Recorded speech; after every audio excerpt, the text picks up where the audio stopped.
To say that the feeling here in Estonia, Karen, is that Russia will not attack a NATO country, at least for now, and partially because it is struggling to some extent to actually conquer all of Ukraine. So that is the feeling from speaking with different officials here in Estonia. But let me just show you as well what's next to me.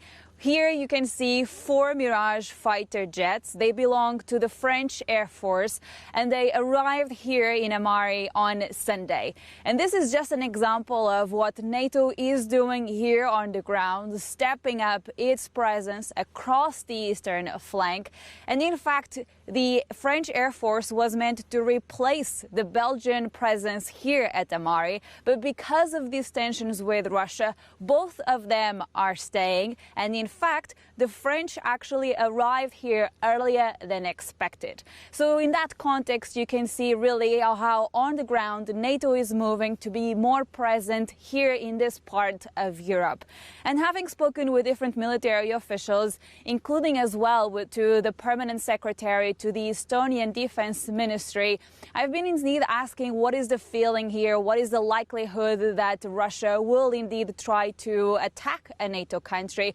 But the permanent secretary told me that that's not the feeling at the moment, that it is very unlikely that Russia will move down that path, but that ultimately the aim of President Vladimir Putin is actually to demolish NATO. What's going on in Ukraine is a catastrophe.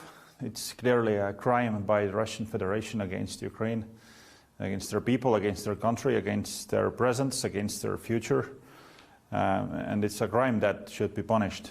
And it's something that should never happen in the 21st century. It's very difficult to convince yourself that there is some sort of threshold that would stop them, especially if you look at all the demands that they put forward already in December for the US and for NATO, where their intent is extremely clear. There is no ambivalence there.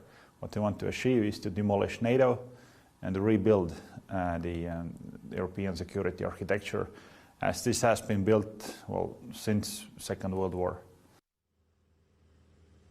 As part of this increased presence of NATO in this part of Europe, we will also see in a couple of hours' time, Steve, about 200 soldiers from France landing here in Amari to then join the NATO battle group that is also present here in Estonia.